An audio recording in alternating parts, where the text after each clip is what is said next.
Everyone, great episode for you today. We have a bit of a new segment. We're talking about Channel Fireball's acquisition. We're talking about the national numbers and the sizes, and we're talking about the shredding.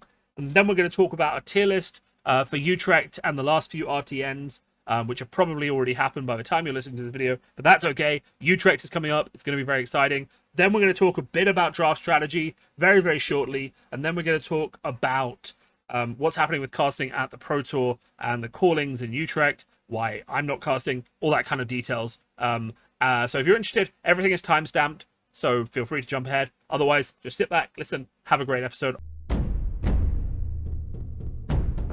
Hello and welcome.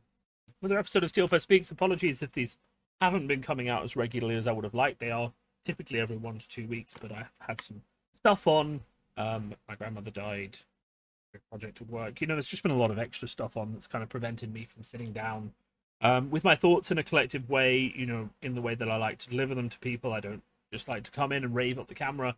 I like to have them in a specific collected way, and I haven't really felt capable of doing that, so I haven't really been delivering as much. I also haven't necessarily been playing as much Flesh and Blood. I've been to 2 RTNs rather than, I plan to go to a few more, but I just didn't have the time to, unfortunately. I do, of course, have another 2 the weekend. I have a draft one tomorrow and a classic constructed one on Sunday. Still haven't decided what deck I'm playing on Sunday. There's a Katsu list I'm thinking about playing. I'm also thinking about playing Bravo, and I have been practicing with Dromai. We will talk in a minute about the tier list, of course, and where I think the metagame currently stands, especially in the lead up to Utrecht next week. We're also going to talk a bit about things I've learned about draft strategy and just sort of, general takeaways. Especially responding to some things I've heard about in the community. But first, let's just start with a quick news segment, because there's been so much going on since I last sort of got to sit down. Obviously, a big topic that's at the top of everyone's list is the fact that Channel Fireball has been acquired by TCG Player. I don't know how much this is actually going to change things for the Flesh and Blood community. We already know Channel Fireball was fire selling a load of boxes at discount prices because they have a lot of stock apparently left over, though we don't really know how much, or at least I don't have a source on how much. If you know how much they actually have, feel free to get in touch and drop me a link. I'll definitely be interested in hearing an actual concrete number from anyone who works at the company, but I doubt I'm going to get that. So really, we have no way of knowing exactly how much they have except through their actions, which is to sell as much of it as possible as cheaper prices they think they can get away with, certainly in the US.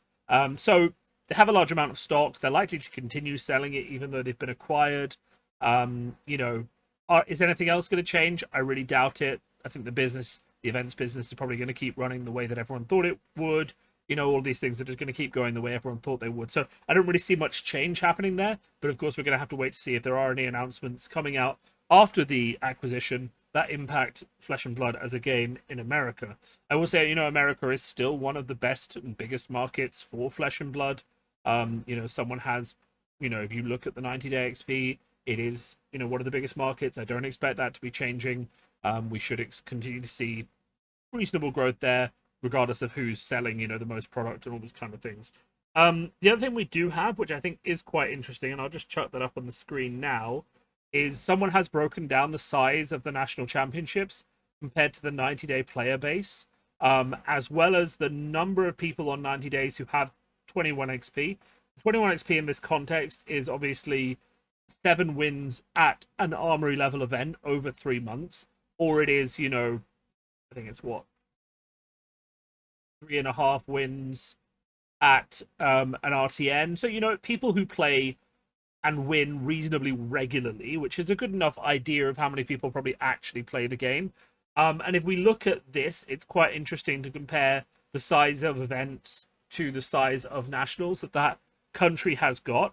So if we look at most countries, there isn't really an argument that they should have a nationals size, above, say, 96, right? And remember that somewhere like the UK had 96 last year as well. And people were speculating there would be an increase of maybe 30 or 40 this year just to equate for the growth in player base.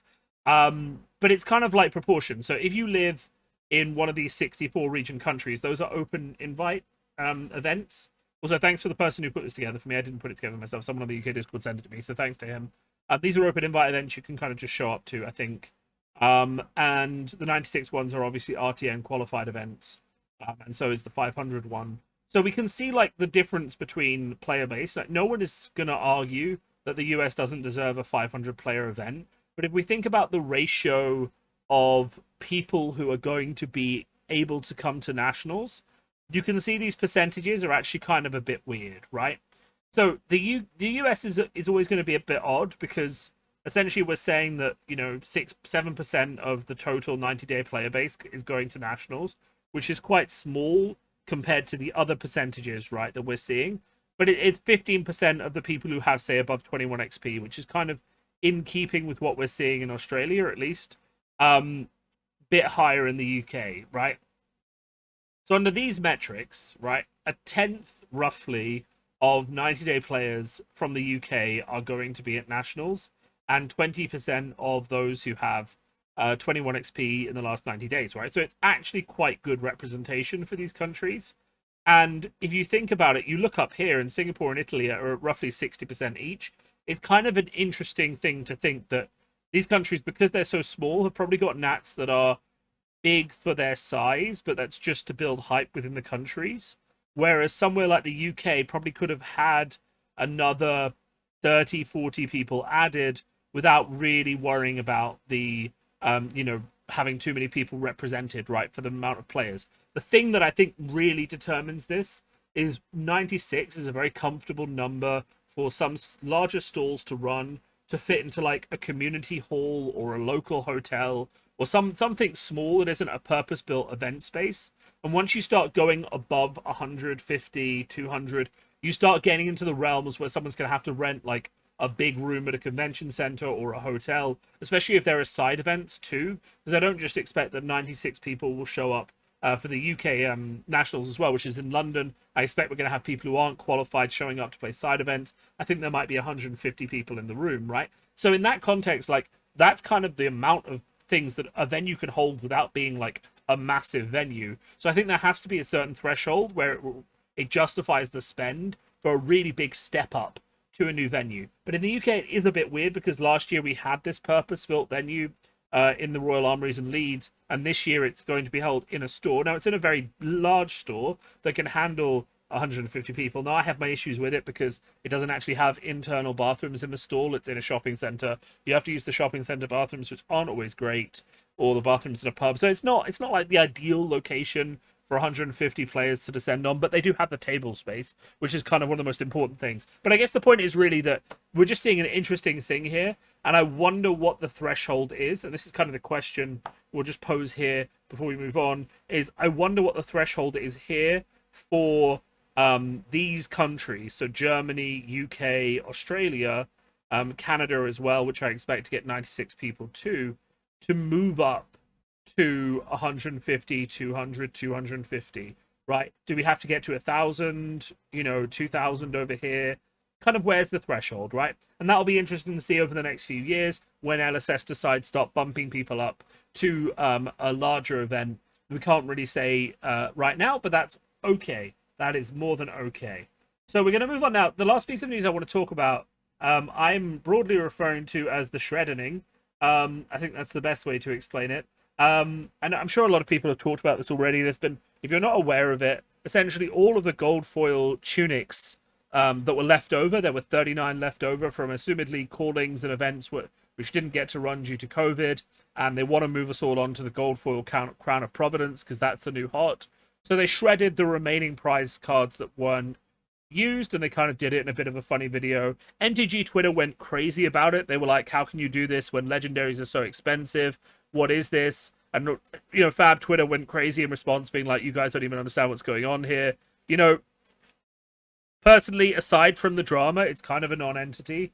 Like they told us the last tournament that awarded those prizes would be the calling in New Jersey. Once that was done, they aren't going to give them out anymore. They may as well just shred them or give them to new starters. Like, I would have thought it'd be a really nice thing to do if internally they gave these to new employees at like LSS who start. Here's your starter packet, like Blizzard used to do, where if you worked there for a certain amount of time, you got a sword. Maybe they just give it to people who've worked there for a long time. I think that would be quite nice, with the understanding that no, you can't sell this. Like, it doesn't become a collectible in your pocket. As part of the contract, you're just not allowed to sell it. But Maybe once you've been working there 5 years, you get a gold foil tunic, you get a gold foil crown of providence. That kind of stuff I think would be really cool. I didn't necessarily think they needed to be shredded, but they obviously weren't going to be given out, so shredding them is a good alternative. It doesn't affect the price of tunics on the market. I can't believe I actually need to say that. The only thing that would affect the price of tunics on the market is more products being opened. Do I think that tunic's too expensive? Yes, I do. It's still too expensive. They really should have, in my opinion, upped the drop rate of tunic out of the history packs. It is in the history packs, right? Yeah, it is. It's in the history packs. They should have just upped the drop rate of legendaries in the history packs, especially when there's so many in there. Tunic especially, it's such a staple. Even if it dropped twice as often, it would still be worth like 90 pounds. It would still pay off half of the price of the box that you got it in. And I think it just needs to drop more often. And we are seeing an uprising because of the cold foil, rainbow foil ability to be in the same box. We are seeing a lot more legendaries come out of these cases, so it does feel like they've upped the drop rate. It's just a shame that it's happened for this set and not for tunic, because tunic is such a staple, right? So there's a whole other discussion we're not going to get into now. So that's kind of like the latest news. Those are the three things I really want to talk about. The only other thing, of course, is that kudos still goes to the LSS marketing team. They're choosing really good people to write for them. They're choosing really good people to like do articles for the website, and doing really good updates with like metagame analysis, and getting articles written on good decks and stuff like that. One of my friends, Hamish Chisholm Brown, from the Push the Point podcast, has been writing articles on brutes and viscera and stuff like that. And they're just really good, like really well-written articles. They're taking time to find people who are really passionate about the game, but aren't, just writing, in monotone, deadpan sort of articles where they talk about statistics and stuff like that.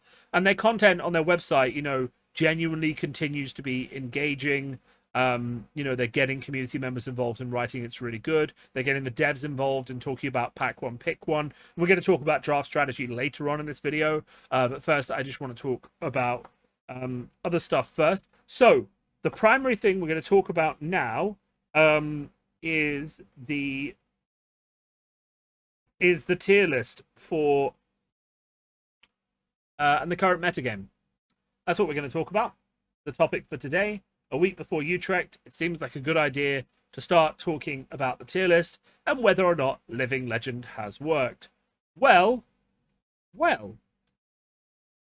if we look at the overall metagame, let's get these a bit bigger so I'm not just squinting.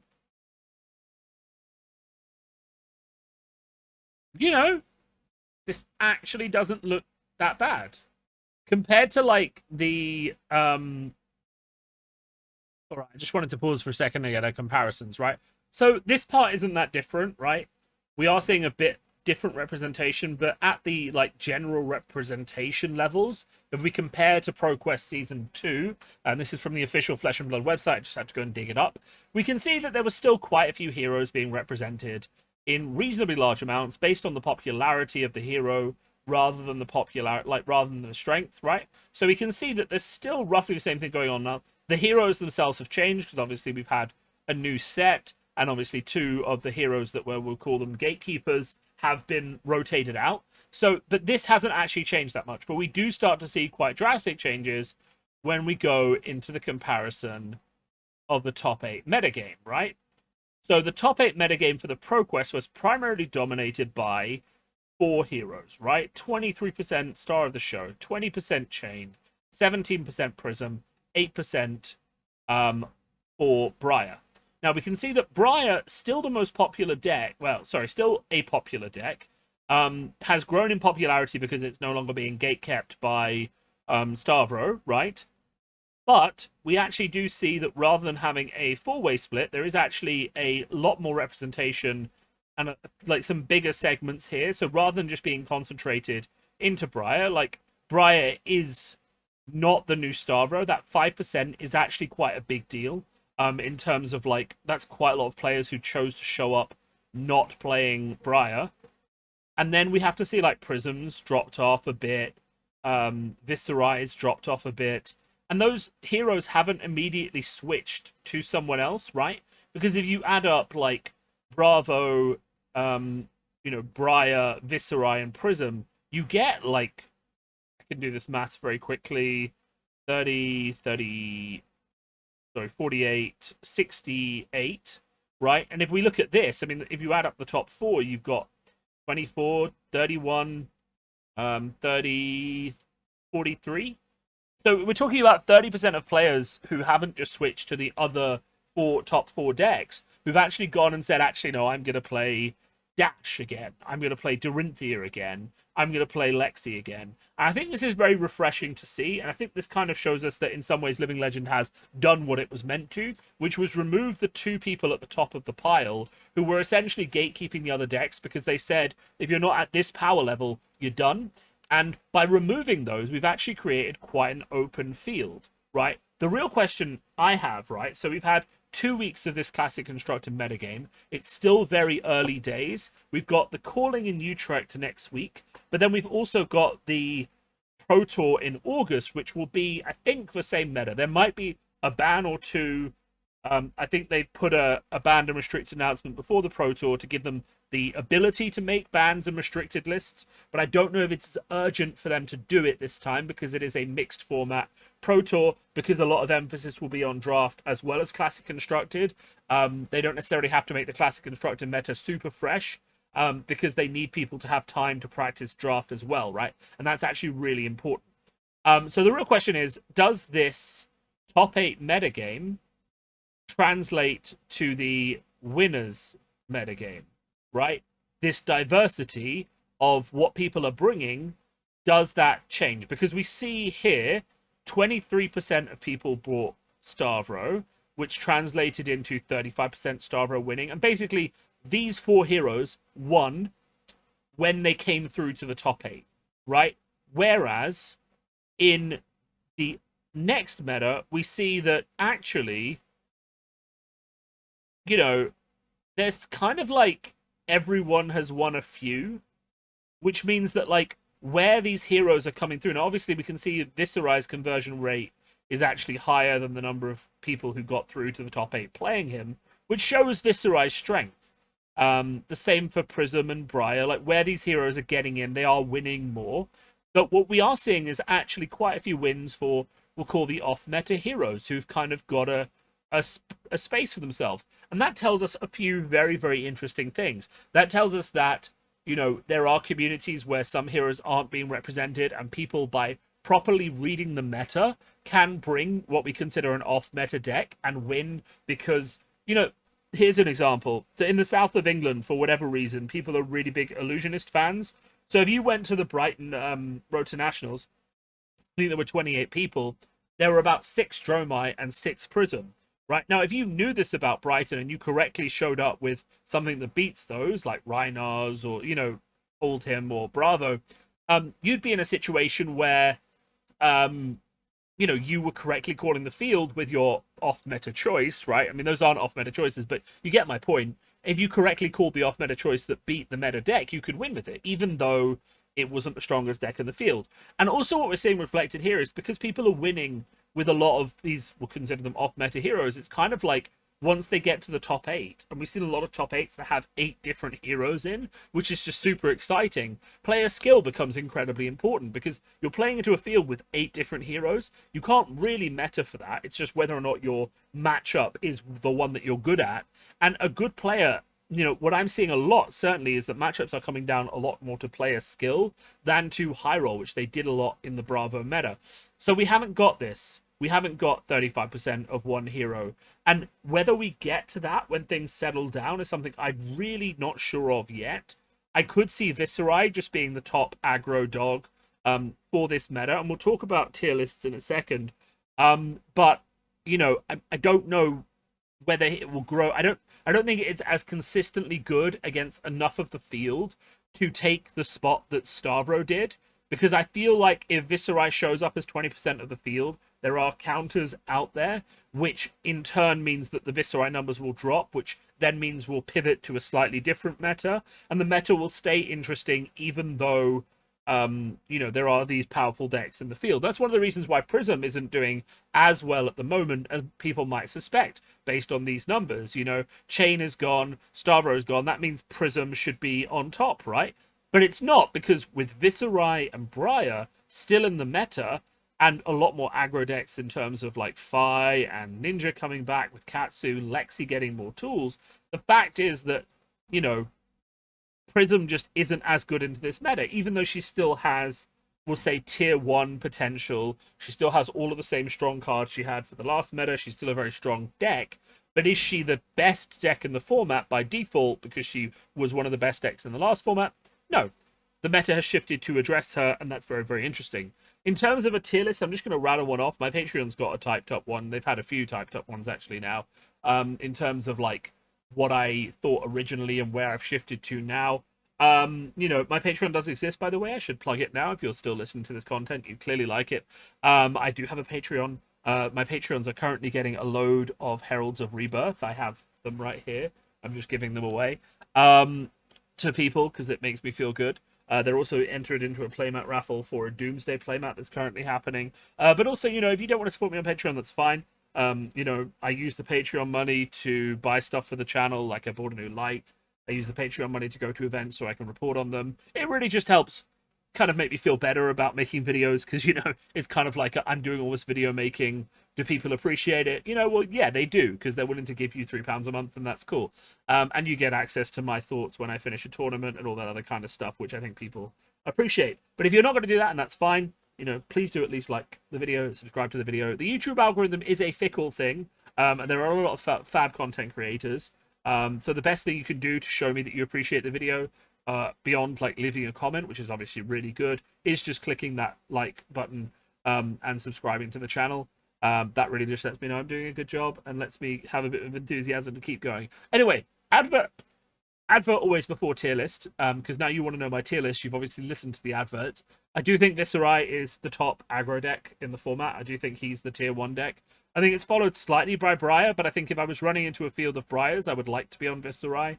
And I think Fi is up there, but has some work to go on tuning his deck. I think if Fi gets like super tuned and people are really confident on him, he could potentially outbeat Viserai.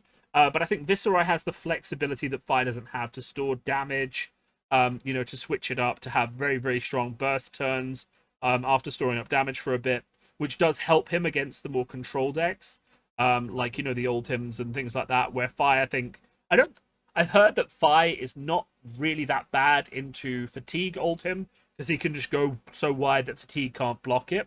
But I think Fi is quite bad into the aggro Guardian decks. Like aggro Ultim is the thing, aggro Bravo is the thing.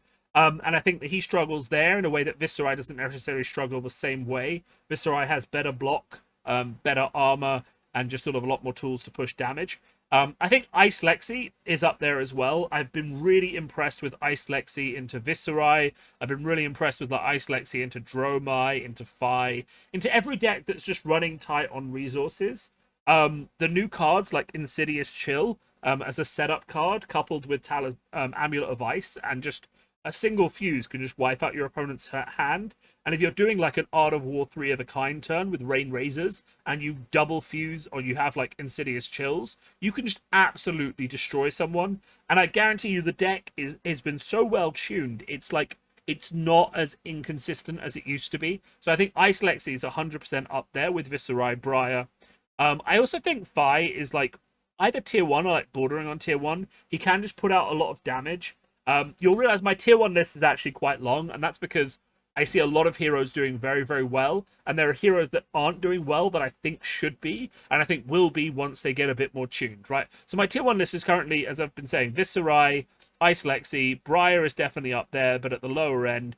Fi is definitely up there, but at the lower end. Dromai is up there as well. Prism is up there, but like the thing about Prism is that she's a meta call, like, because the only other thing is that the Guardians are also at tier 1, right? They're not represented as well on this, but I think that's just because people don't necessarily like Guardian as much as they like Runeblade. But I think like an aggro Ultim or Bravo is definitely on the tier 1 list as well. And I think that this is where we're at tier 1 without an S tier, right? Because an S tier would be someone who has good matchups into pretty much the entire field. And I don't think we have that. So like the Guardians are really good into the aggro decks, but they're not good into Prism. Prism is really good into the Guardians, but not really good into the aggro decks. We are back into sort of a triangle meta, but the difference is that the triangles are actually made up of blocks of heroes. rather than one hero, which actually makes it much, much more interesting. It makes it very, very fascinating, because you could choose to bring 3 different types of aggro decks to a field, and they would all be valid for different reasons. And then it kind of just depends, right? If the aggro decks are in ascendancy, you bring Bravo or Oldhim or Lexi to the table. If the Bravos and Oldhims are there, then you bring Prism. And you really have actually got a lot of choices that come down to making the right meta call for the tournament. Who's at tier 1, tier 2? Pretty much everyone else who's on this list. Like, I'm not discounting the Brutes. They're reasonably good, especially if the Dromais come out of the woodwork. Icelander, I just don't think she's there yet. I don't think she's solved yet. People have been playing her well, but I think she has some very hard matchups into some of these heroes. But I think she has powered later on. I think there's a lot of tuning to go to on Icelander. I think it's a difficult deck to build. And everyone else really kind of falls into tier 2. I'm not sure about Kano. He might be like lower tier 2, especially if people are like, playing Guardians and Prisms and stuff like that a bit more. But then if everyone's on Viserai, you're going to play Kano. That's fine. Life is fine. I don't really know what to say about Dorinthia and Dash. These heroes, because they're older heroes and just haven't had lots of good support, really, I think they just have to earn their place back into my favor, if that makes sense. And maybe that's a little biased, but we don't really have the data to support them being amazing yet. Dorinthia is interesting in a Dromai-dominated meta, but when Prism's back, it's terrible. Again, and we're talking kind of about weighing off here, right? If the Guardians come back in, the Prisms come back in, which knocks the Dorinthias out. But if the Viserais and the Briars are the only, and the Dromais are the only people around, then maybe Dorinthia is fine, right? And the same with like Dash. Dash is quite good if certain heroes are kicking around too. So I'm not really willing to like knock a lot of people off tier 2, because we've reached a point in the game, and I kind of predicted we would last year, where there's a lot of really good heroes with a lot of really good support cards, and all they're actually doing is waiting for a chance when the meta matches up with them to be very playable in a very good way. And that's definitely true of people like Dash. She doesn't have as many tricks as all of the Runeblade. She hasn't had a new talented class, but she has a specific gameplay strategy which works very well within certain guidelines. And if the meta matches up with those, which is like a slower, more control thing, or something that rewards boosting a lot without fatigue, then she can be really good. Same thing goes with Katsu. Had a bit of support, not massive amounts, right? Same thing goes with Reiner. These heroes carve out their niche when the meta shifts to accommodate them. And that means that people can still play them quite intensely. And they also, of course, player skill is a big factor in this game. Obviously, good cards help a lot.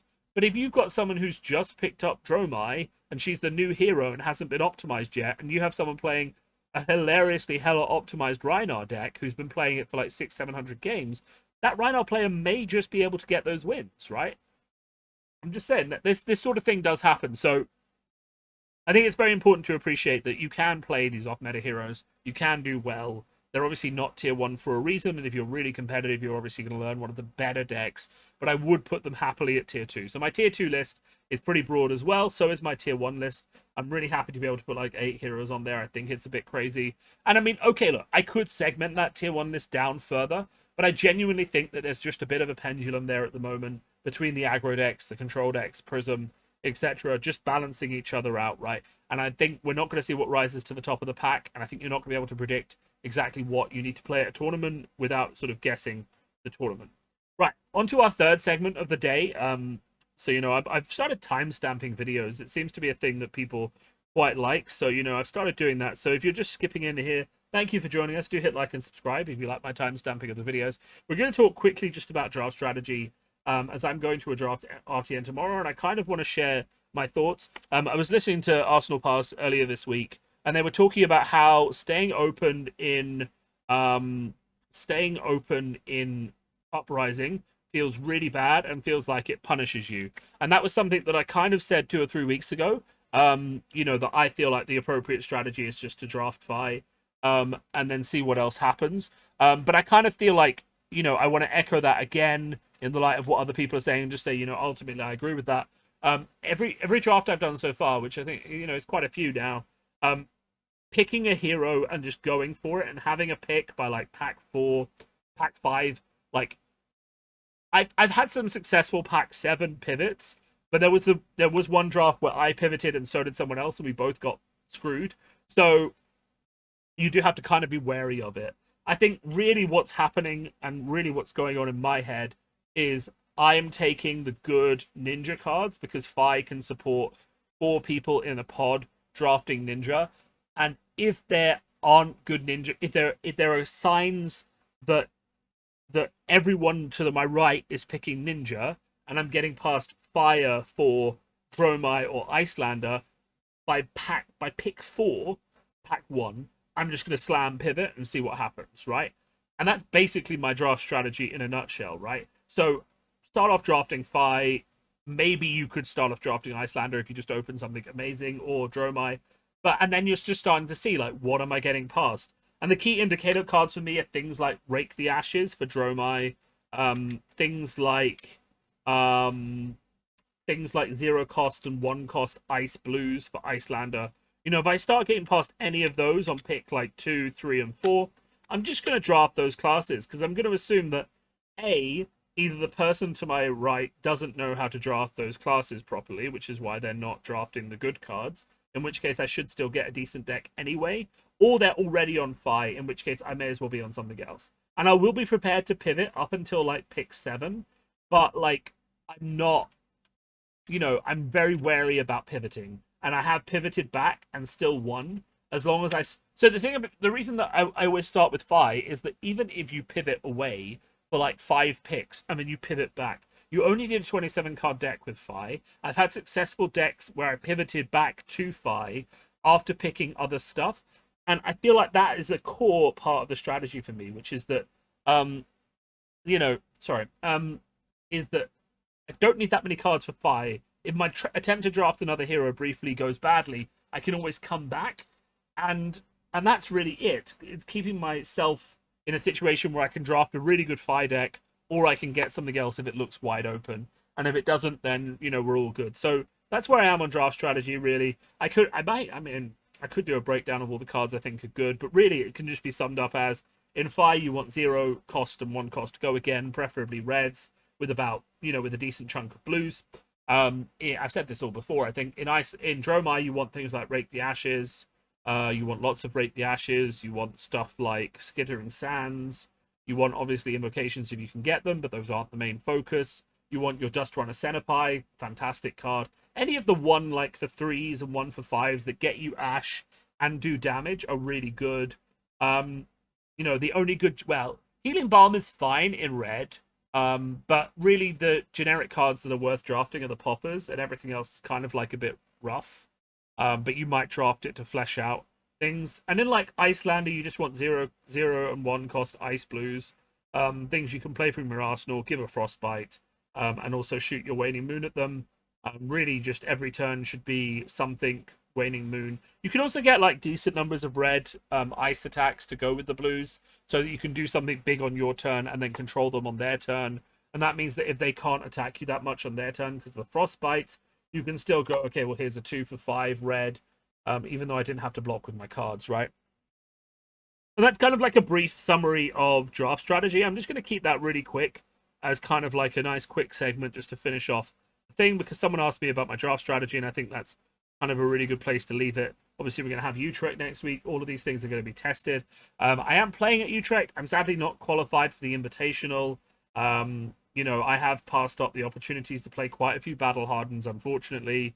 I had to pass up the one in Leeds in the UK because I had a company workshop weekend that weekend. I had to pass up the one in Krakow because I had to work, obviously, casting that weekend. That's kind of just that's kind of just the way it is, really. So I didn't get to play in that many Battle Hardens. I didn't obviously do well enough at the Pro Quest, Pro Tour, or anything like that to qualify. So I just unfortunately didn't give myself enough opportunities to make the championship event. But that's fine. I will be at the calling. I will be playing Saturday and Sunday. I'll probably play the Battle Hardened. I really do want to try and put some energy into getting a PTI so I can come to Worlds. I would really love to come to Worlds. But obviously, we don't know if PTIs will be giftable. Even if they are, the price is probably going to be out of my price range for that. But we'll see. I just really have to win something and, put another medal on the channel because, I haven't, I've been doing Pro Quests and I won Pro Quests and I have been kind of for the reasons I said at the start of this video, taking things fairly easy on the road to nationals. Meta, but you know, that's kind of, it is what it is. So just to finish us off, I think the only thing really I want to talk about just briefly, for those of you who are still listening, who I assume are my most diehard fans, is obviously, you know, the full casting schedule for the Pro Tour hasn't been announced yet, but I will not be on it. A few people who I know would have seen my post on Twitter. I just want to give, like, for the people who like listen to the whole podcast, I just want to give a bit of a context without sort of being mean to LSS or anything like that. But obviously, you know, my channel is fairly big in terms of channels in Europe, but we're still not the biggest. I mean, I want to grow more, and I appreciate that to do that, I have to put up more content. I do have plans to do more, you know, gameplay videos and stuff like that. It's just, let's face it, when things go wrong with your family, that's the priority. You're not suddenly going to start doing more things. And also, I'll admit that this stuff with the casting of the Pro Tour in Lille and the casting of the callings and things like that has kind of like left me a little bit less enthusiastic for the channel, just because, like, the whole point of, well, one of my goals, we'll say, as a channel, and you know, maybe I should have been casting more things just, you know, off the bat, just to get more experience. But like, I've cast TCG tournaments, LCG tournaments for like 7 or 8 years at this point. I'm not a novice caster. I learn the games at a very high level, and then I cast for a whole weekend, you know, virtually, in person, whatever. I've done hours and hours of casting, and if you go to my Twitch, or if you look up any of the London Legion Online playlists on my channel, you'll see me doing like L5R LCG casting at the highest level, really in depth, for all of those tournaments I ran during lockdown. So I'm not a novice caster by any means. And, you know, I think when I do casting, I bring a lot to the game, because I always learn the game inside out. I learn the meta inside out. I'm not a caster who will sit down at the table and say something. Yeah, obviously I say things wrong, but I'm not someone who'll get mistakes about the games. And we have had a little bit of feedback from various people about, you know, some of the people who are very fun to watch on the cast, they feel like become less valuable to the cast as they get up into the top 8. Where a lot more nuanced plays are being made, and there aren't people there to flag and showcase those nuanced plays. But that's not really where I want to go. I want to talk quickly, just briefly, about you know, sort of this thing. So I obviously told everyone who mattered at LSS that I wanted to do this. I told all of you guys, my fans, obviously, that I wanted to do this. And, you know, Tournament Center, and pretty much everyone, that I wanted to do this. And, you know, that was kind of like, I thought that was fair enough. I mean, it was May, and then it rolls around to June. I haven't heard anything. I'm like, well, I've told everyone that I want to do this. I thought they would get in touch with me to say, hey, what are your rates? You know, how cheap are you going to be? You know, are you willing to undercut people to do this? And let's be honest, I would probably have undercut plenty of people to do this, because I thought it would be a really fun weekend. And I really, to be fair, I really like casting tournaments instead of like playing in them. You get money up front. You get a lot of interaction with the community. You get to just talk, and that's really an expertise of mine. I am a public speaker by profession. And, you know, it kind of takes away the stress of needing to test as much, but you can still relax and help your friends. So I really do enjoy casting. And, you know, I kind of hoped that by telling everyone that, and, you know, given that it was the first European Pro Tour, and that I already cast one calling for them, that I could get on that ticket. You know, and I was kind of like of the opinion at that point that it wasn't really going to be the best look for Europe, and we'll see whether or not I'm proved true, to bring in like a US casting team for the Pro Tour in the UK. And you guys can let me know if you agree or disagree with this. But like, I feel like a European audience is, at least to a certain extent, proud of our local like community, and, you know, at least proud to see diversity on casts and have a different range of people in there. So I don't know. So I used to work in marketing, and obviously, as I understand it, they're using the same 3 people. So Tannen, Fluke, and Brian Gottlieb, who is now like working closer with LSS, and then they're bringing the French Eye of Ophidia caster on, because he used to cast Magic, and he's, you know, reasonably experienced in all those kind of things. And that's their sort of casting team for the weekend, and they'll probably have guest stars coming in during the time, right? But from my perspective as a marketing thing, right, you've got kind of 2 options here, right? you've got the Let's Build brand Pro Tour, where you use the same casters for every single event, and people get to like them, they get to know them, they get to see them, and hopefully you pick the right people, and that goes really well, and those people then become your brand, they become associated with your brand, and it resonates with them, right? And then you've got the other alternative where you always make sure that, like, maybe you bring 1 or 2 personalities, and then you fill the ticket with the people from that region who are probably better known to, like, the local players who are attending that event from that area, and you also get to seem like you're more of a global brand, right? And this is really where the distinction comes in, and this is partly where I disagree with LSS on the approach, and obviously I'm biased because I wanted in, but I feel like for me, do I view the Pro Tour as a global brand, or do I view it as a US-centric brand? Now, we've seen the numbers, we know that the US is Fab's biggest market, and we have to ask that question, you know, are these people the ones that resonate the best with a US audience? If so, it might just be the right idea to use them at every single turn, right? But we do know that the US market is also quite fond of foreign, you know, people with different accents, people they don't like, you know, people from other places who are interesting, you know, other characters. So that's really where the dichotomy comes to, is your choice between global brand with the same people versus local brand bringing diversity. And they've kind of gone for that a little bit by bringing on the French person, but obviously there was an opportunity here to build a really interesting European focused casting team, you know, with myself, the French guy, someone from like Germany, you know, and really bring out that flavor of the Pro Tour is a global phenomenon and the casters represent that, right? Rather than, well, you know, these guys, you're comfortable, they're comfortable, we'll bring them on, and that works. And you know, I'm being deliberately non-critical at this particular point in time, because genuinely as a marketing person, I can see arguments for both. And I don't really know which is the best. I don't know that it maybe doesn't matter that much, but it will be interesting to see when the Pro Tour actually starts, whether people are going to be like, this is cool, but where's my French guy? Where's my German guy? Where's the White Rabbit guys? Where's my Spanish caster? Right now, obviously not everyone has, you know, really good English, and you know that is a factor as well, but you know the ones that do, there are plenty of them that do, who could have come on, and it will be interesting. I'm the reason I'm talking about this is that I kind of want to signpost content that I'm thinking about doing before I do it. And one of the things I will be interested in, and I want you guys watching for it as well, you know, the guys who listen to all my podcasts, to give me feedback later on, is if you hear people saying that during the Pro Tour, if you hear people saying, this is great, but where's the local flavor? This is great, but, you know, where's my game nerd who's just, like, really into all this meta that's going on? You know, all that kind of stuff. Like, if that sort of narrative is the sort of thing that's happening, let me know. I would like to collect that feedback and just make it known to the community. It may be good for me in the long run. It may be good for the community in the long run. Who knows? But that's where I currently am on casting. I kind of wanted to say something. I won't talk about it again now because I did a tweet. Obviously, people who follow my tweets have that. My local community obviously knows. I put a post about it on Facebook. Most of you guys aren't friends with me on Facebook.